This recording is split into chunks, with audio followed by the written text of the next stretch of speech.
अस्सलामुअलैकुम। कैसे हैं आप सब? उम्मीद करती हूँ सब खैरियत से होंगे और अल्हम्दुलिल्लाह आप सबकी दुआ से मैं भी अच्छी हूँ, ठीक हूँ। और ब्लॉगिंग सोच रही थी मैं डालूँ मतलब स्टार्ट करूँ, बट मन नहीं हो रहा था कुछ भी करने का। थोड़ा डिस्टर्ब थी मैं, मूड एकदम अपसेट था, ये सब चल रहा था माइंड में। तो मैं बोली क्या बनाऊँ क्या डालूँ, कुछ भी अभी तो डालने के जो चल रहा है लाइफ में बस उसी का ही। मैं बोली चलो अब सबको इंतज़ार होगा, इतने दिन हो गया, क्या है, बहुत सारे कॉल्स आ रहे हैं मेरे पास, क्या हो गया, कैसे हो गया, क्यों हो गया, ये सब।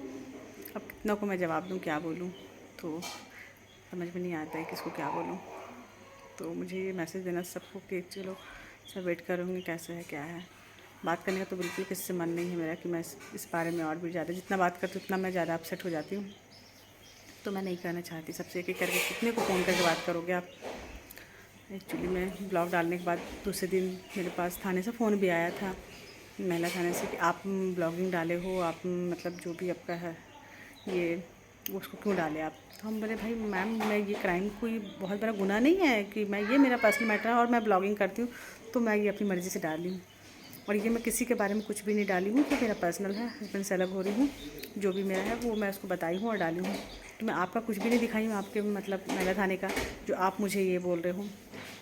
तो आपके हस्बैंड ने कंप्लेन किया है और वो एक्शन लेंगे, वो क्यों मतलब। तो हम ले लो, कुछ भी कर रहा है कर लो, मुझे मैं डाली, ये मेरी मर्ज़ी है। तो ठीक है बोले वो। मैं फिर वेट कर रही थी कि थाने सर फ़ोन आएगा, मुझे बुलाएंगे।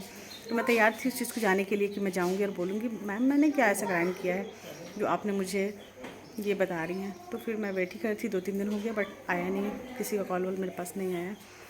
चलो ठीक है, बट घर में भी ठीक है, माहौल वैसे ही है जैसा था, कुछ खास नहीं है। और कल कल रात में शादी मेरे पास आके मतलब बात में ऐसी बहस करते करते वो बहुत बदतमीजी किया मुझे से। तो हस्बैंड का तो बर्दाश्त हो जाता है बट औलाद का बर्दाश्त नहीं होता है। बट मैं तैयार थी इस चीज़ के लिए, मुझे पता था मैं किसी से उम्मीद नहीं करती। शौहर से धोखा मिला है तो मैं अपने आप से तैयार हो गई थी मैं कि मैं अब किसी पे यकीन नहीं करूँगी और किसी पे ज़्यादा उम्मीद नहीं करूँगी, चाहे वो औलाद क्यों नहीं हो। मेरा औलाद है बट मैं उस पर भी यकीन नहीं करती, वो भी कब क्या बोल दे कब क्या कर देना मैं नहीं जानती। इस चीज़ के लिए मैं तैयार थी। तैयार रहना चाहिए इंसान को हर वक्त, कब क्या हो जाए, मेरा बुरा वक्त कब आ जाए, मेरे साथ कब क्या हो जाए, कौन क्या बोल दे। तो ज़्यादा आप उम्मीद करोगे तो तकलीफ़ होगी। तो मुझे बहुत ज़्यादा तकलीफ़ नहीं हो, आके बहुत सारी बातें हुई, बदतमीज़ी किया। हम तो अलग होंगे पर उसका हक़ नहीं बनता है कि माँ बाप को बोलने का हक़ नहीं है औलाद को कि औलाद आप बोलो कि आप गलत हो। अगर गलत भी है ना माँ बाप, तो भी बच्चों को बोलने का हक़ नहीं है कि आप गलत हो। तो ये हमारा डिसीजन है, हम नहीं रहना चाहते, हमारा प्रॉब्लम है, तो उसमें बच्चे क्यों बोले। अब इतना बड़ा तो नहीं है, वो है 16 साल का 17 साल का, बट इतना बड़ा नहीं हो गया कि वो मुझे बोलेगा। तो मुझे वो उसने बोला कि मैं करवाऊँगा तलाक, मैं बोलूँगा पापा को। अरे तुम क्या बोलोगे, मैं खुद नहीं रहना चाहती उनके साथ, मैं खुद तंग आ गई हूँ इतना साल में से, तो मैं खुद करूँ, तुम कौन होते हो। बहुत सारी बातें उसने की, मुझे बहुत थोड़ा सा हर्ट भी हुआ कि वो मतलब ऐसा, इतना उम्मीद नहीं की थी कि इतना मतलब इतना कुछ बोल देगा वो। अपने पापा के सपोर्ट में ही बोला वो, मतलब पापा के सपोर्ट में नहीं, पापा के सिखाने पे बोला वो। उसके पापा वो तो कुछ बोल नहीं सकते, मुझे लड़ नहीं सकते घर में कि जानते हैं कि अब मैं कुछ भी बोलूँगा तो मेरे लिए प्रॉब्लम हो जाएगा। तो उसने अपने बेटे को बोल कर के मुझे ये सब बुलाया है। तो ठीक है, मैं तो सुन ली, बर्दाश्त कर ली। मेरी जगह कोई और रहती ना तो शायद उसको मार देती तमाचा खींच के, या खुद मर जाती माँ। मतलब एक माँ के लिए बहुत बड़ी बात है, बेटे ने ऐसा बोला। बट मुझे तो आदत है सहज बर्दाश्त करने का, सब्र करने का। अल्लाह ने मुझे इतना हिम्मत दिया कि मैं हर बड़ी से बड़ी बात भी बर्दाश्त कर लेती हूँ। तो मुझे मैं कोई ख़ास उम्मीद नहीं था कि उसके तब औलाद मेरा, बच्चे मेरे हैं, बट मुझे कोई ख़ास उम्मीद नहीं था, बेटे से तो नहीं था। अभी ये तीनों मेरे माशाल्लाह अच्छे हैं बच्चे, मानते, छोटे, समझदार है। पर वो इतना ज़्यादा आगे बढ़ गया ना, अपने पापा के सपोर्ट में इतना ज़्यादा वो हो गया ना, तो वो किसी का नहीं है, अपने पापा से भी ज़्यादा ही है। इसलिए मैं उससे थोड़ा बात भी नहीं करती हूँ और मैं दोनों से बात बिल्कुल भी करती हूँ घर में। और इसने भी बदतमीजी की है मेरे भाई से, गाली गलौज, माँ बहन ये वो। भाई फ़ोन किया था कि क्यों बोला शायद अपनी मम्मी से, क्यों बदतमीजी, इतना बड़ा नहीं हो गया है। भाई कुछ गलत नहीं बोला, नहीं मामा है। मैं उसको बताई भाई को रात में कि साथ में से बदतमीजी किया ऐसा ऐसा। उसका रिकॉर्डिंग भी मैं भाई को दिखाई सुनाई तो उसको बहुत गुस्सा आया, एकदम गुस्सा करके वो फिर फ़ोन लगाया शायद को, तो साथ फ़ोन नहीं उठाया। फिर मैं जीजू को लगाया, वो उसके पापा को, तो वो फ़ोन उठाया तो उसकी रिकॉर्डिंग मैं सुनी ना, तो मेरा तो और दिमाग घूम गया। ऐसी वाहियात बातें और गंदे गाली जो सोच भी नहीं सकता इंसान। ऐसा नहीं करना चाहिए इंसान को, कितना भी कुछ हो जाए, पर इतना गंदा वर्ड यूज़ नहीं करना चाहिए इंसान को, गाली गलौज नहीं करना चाहिए था। तो उसने किया, ठीक है, अब उसकी बस नहीं समझ है तो क्या कर सकते हैं। तो मैं कुछ नहीं बोली। मतलब अब तो सवाल ही नहीं होता है, नामुमकिन है कि ऐसे इंसान के साथ मैं रहूँ, समझौता करूँ, कोई कुछ भी बोले। खैर मेरे बीच में कोई बोल भी नहीं रहा है, क्योंकि मेरी लाइफ है, इतना साल मैं जानती हूँ मैं कैसे रही हूँ, सब जानते हैं इस चीज़ को। तो सबने मुझे बोला कि नहीं है, आपकी लाइफ है, आप देख लो। तो बहुत सारे कमेंट्स मेरे नीचे आए कि आपको पर्सनल चीज़ें नहीं मतलब शेयर करनी चाहिए। हाँ, नहीं करनी चाहिए, बात सही है, ये सब चीज़ है जो, बट इन लोग ने मुझे इतना टॉर्चर किया ना ये ब्लॉगिंग के नाम से। साथ भी उसके पापा भी हर बात पे ब्लॉगिंग ब्लॉगिंग ब्लॉगिंग एकदम, जबकि वो कुछ भी नहीं था। ये एक साइड से मेरी खुशी थी जो मैं कर रही थी, ऐसे ही था बस उस चीज़ को इतना बड़ा इशू बना दिया ना वो, उसको मैं गुस्से से फिर मैं बोली नहीं, अब मैं बताऊँगी। और अब मैं साथ को ही बोली, तुम लोग बार बार टॉर्चर मत करो, फिर मैं वो कर दूँगी ना जो कोई भी नहीं कर सकता है। तुम लोग ना बार मत बोलो मुझे, जितना बोलोगे ना उतना मुझे गुस्सा आएगा और मैं करूँगी। देखो तुम लोग इंसान, कोई भी इंसान अगर अच्छा है ना, वो अच्छा है, सीधा है, वो नहीं कुछ कर रहा है, शांत है, तो उसको वैसे रहे, तो उसको मतलब डिस्टर्ब मत करो बार बार। मतलब उसको टॉर्चर करोगे ना तो इंसान वो करेगा ही करेगा। मतलब अब बार बार इस चीज़ के लिए बोल रहे हो तो क्या लगेगा मुझे। मैं बोली, मैं बोली हूँ और तुम लोग मेरे को ज़्यादा डिस्टर्ब करोगे तो मैं इससे भी ज़्यादा बात कर सकती हूँ। ब्लॉगिंग में मैं बहुत कुछ बोल सकती हूँ जो मैं नहीं बोलना चाहती अपने हस्बैंड के बारे में। वो क्या है, कैसे क्या है, वो उसका मैटर है, उसकी लाइफ है, उसकी ज़िंदगी, वो कुछ भी करे। मैं पहले भी कुछ नहीं बोली, अगर अब तो अलग हो रही तो अब मुझे ऐसा कोई हक नहीं है उसके लाइफ में इंटरफेयर करने का। मैं कुछ नहीं बोलना चाहती उसके बारे में, बट वो अगर मुझे ज़्यादा टॉर्चर करेगा या किसी चीज़ से मुझे नुकसान पहुंचाया। कल बहुत बदतमीज़ी से बात की उन्होंने, फिर भी मैं खामोश थी।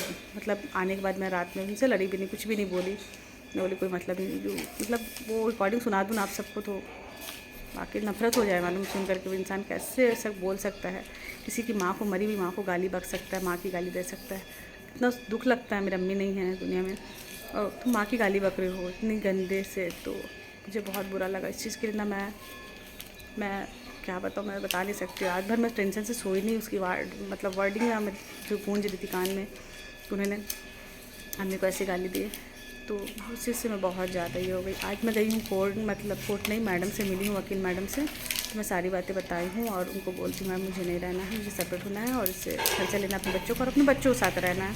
ऐसे इंसान के साथ मैं नहीं रह सकती, अब एक पल भी नहीं रह सकती मैं ऐसे इंसान के साथ जो मेरा इतना साल इतनी लाइफ देने के बाद भी वो मेरा नहीं हुआ और मेरी कदर नहीं किया। तो कोई मतलब नहीं है अपनी ज़िंदगी में। भले अकेले मैं पूरी ज़िंदगी गुजार लूँगी अपने बच्चों के साथ, बच्चों की परवरिश करके, कोई नहीं रहे, मेरे को कोई भी नहीं चाहिए। वहाँ ऐसा हो गया ना कि तो कोई भी नहीं चाहिए मुझे, बस मुझे अकेले रहना है। बहुत सुकून मिलता है मुझे अकेले रह के, और नमाज़ किताब करती हूँ, अपने बच्चों के साथ रहती हूँ, बस अकेले रहना चाहती हूँ मैं।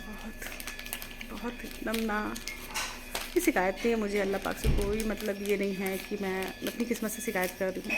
अल्हम्दुलिल्लाह जितना मिला है अल्लाह पाक ने मुझे दिया, बहुत है। और जो चीज़ नहीं मिला उस चीज़ के लिए अफसोस क्यों करना कि एक शौहर मतलब नहीं हुआ अपना मेरा, मतलब वैसा जैसे शौहर को रहना चाहिए वैसा नहीं हो पाया, तो उसके लिए भी कोई शिकायत नहीं है मुझे। अल्लाह की भी मर्ज़ी है, इंसान अगर किसी चीज़ से टूटता है तो अल्लाह से जुड़ जाता है। तो मुझे इस बात की खुशी है कि इसके वजह से मैं अपने रब से बहुत करीब हुई हूँ, बहुत दिल से अल्लाह पाक से हमेशा बातें करती हूँ और मुझे बहुत यकीन है अल्लाह पाक से। इतना कुछ होने के बाद भी ना मुझे बहुत यकीन है कि अल्लाह जो करता बेहतर करता, आगे जो भी होगा मेरे नसीब में अच्छा ही होगा, बुरा नहीं होगा। बुरा बहुत कुछ हो चुका पहले भी, और इससे बुरा क्या होगा। और मैं डिसीजन ले ली हूँ, किसी को अच्छा लगे बुरा लगे, मैं ज़्यादा सोचूंगी तो नहीं ले पाऊँगी। सोच के ना 18 साल निकाल दी। अब जो भी होगा अच्छा होगा या बुरा होगा, मेरा डिसीजन है, अपना फैसला रहेगा। तो मैं ली कुछ अपना डिसीजन, तो मैं इस चीज़ से मैं इतना सा भी हिचकिचाहट या मेरे मन में कोई डाउट नहीं है कि मैं ये क्यों कर रही हूँ, क्योंकि फीलिंग्स नहीं है। जो चाहत हो, जो फीलिंग्स थी, कदर थी शौहर के लिए, वो अब ख़त्म हो गई है। उन्होंने इतना मुझे मतलब ये कर दिया ना कि मेरा मन एकदम फट गया उस चीज़ से कि अब वो मेरे में मतलब कुछ भी नहीं है मेरी, वो सिर्फ नाम का एक रिश्ता है। जब तक है मेरे दिल से तो बिल्कुल ही ख़त्म हो गया है। बस हाँ, मेरे बच्चे हैं, बच्चों के लिए जीऊँगी, बच्चों के लिए सोचूँगी और कोई नहीं। तो ब्लॉगिंग डालना था मुझे, चलो जो बताती हूँ, सब वेट कर रहे होंगे। और कुछ लोगों ने कमेंट किए कि आप सोचो मतलब कुछ डिसीजन आपका ही होगा, बट आप एक दो बार और सोच लो इस रिश्ते के लिए। तो सही कहा उसने, इतना बड़ा रिश्ता, इतना साल का, किसी को भी लगेगा। मैं भी अगर किसी की जगह रहती तो यही बोलती, बट ना सोचते सोचते तो 18 साल निकाल दी। अब मैं 8 दिन भी नहीं निकालना चाहती, और मैं सोच चुकी हूँ, मेरा आखिरी फैसला है, डिसीजन है। चाहे किसी को अच्छा लगे बुरा लगे, मैं नहीं जानती, हर कोई मुझे अच्छा ही बोलेंगे, वो लोग बुरा भी बोल सकते हैं, लोगों का हर कोई पूरी दुनिया आपको अच्छा तो नहीं बोल सकती। इस चीज़ के लिए मुझे कोई फ़र्क नहीं पड़ता मुझे कोई क्या बोलेगा, बस मैं कैसी हूँ मेरा अल्लाह जानता है। बस मुझे और किसी को सफाई नहीं देना है। बस यही सब है, अब चल रहा है। अब देखते हैं, मंडे के दिन मैम बुलाएंगे। मैम मंडे के दिन से हो सकता है अगर दे देंगे तो कोर्ट का काम तो ऐसे भी डिले होता है बहुत। मैडम लोग आज कल परसों ऐसे करते करते 1 हफ्ता निकाल दिए हैं। और मंडे के दिन जाऊँगी मैं तो कोर्ट में डाल दूँगी। उसके बाद देखते हैं कब तक क्या होता है। जब तक ऐसे चल रही है लाइफ, मैं तो घर में रहती हूँ, डिस्टर्ब बच्चे लोग के साथ काम वाम भी करने का तो मन नहीं करता। पता नहीं माइंड अगर मैं प्रॉब्लम मतलब है ना, डिस्टर्ब है इंसान अगर किसी चीज़ को लेकर उलझन में ना, तो आपको काम करने का ही मन नहीं करता। ऐसा लगता है कि एकदम ताकत ही नहीं बस हाथ पैर में, कुछ करने का मन नहीं होता, सुस्ती लगता है। आंटी है तो आंटी बहुत सपोर्ट कर देती है, काम कर देती है। सुबह उठती हूँ, फजर में उठ के बच्चों को नमाज़ पढ़ के बच्चे लोग को स्कूल भेज के जो भी रहता है कर देती हूँ। फिर ऐसे इतनी एक्टिव नहीं रह पा रही हूँ अभी, थोड़ा सा है। बस कोशिश करती हूँ, अल्लाह मुझे हिम्मत दे। बस नमाज में यही दुआ रहती है मेरी, अल्लाह मुझे हिम्मत दे, सब्र दे मुझे। निशाई की पूरी ज़िंदगी ऐसे ही अपने मतलब जीना है मुझे अपने लिए। तो मैं स्ट्रांग हूँ, कमज़ोर ना पड़ूँ कहीं कभी। तो बस अल्लाह से दुआ मांग लेती हूँ, रो लेती हूँ, तो मुझे बहुत अच्छा लगता है, हल्का लगता है। और फिर हिम्मत आ जाता है, अलग से एक एनर्जी आ जाती है कि नहीं हाँ ठीक है, अल्लाह है मेरे साथ, अब मैं कोई बात नहीं, मैं रह लूँगी, मैं जी लूँगी, क्योंकि अल्लाह है तो सब है। तो अगर अल्लाह ही नहीं है साथ के तो फिर दुनिया भी साथ देगी तो कोई नहीं। तो इसीलिए चलिए ठीक है, तब तक के लिए आप अपना बहुत ज़्यादा ख्याल रखिएगा, मुझे दुआ में याद रखिएगा। अल्लाह हाफिज़।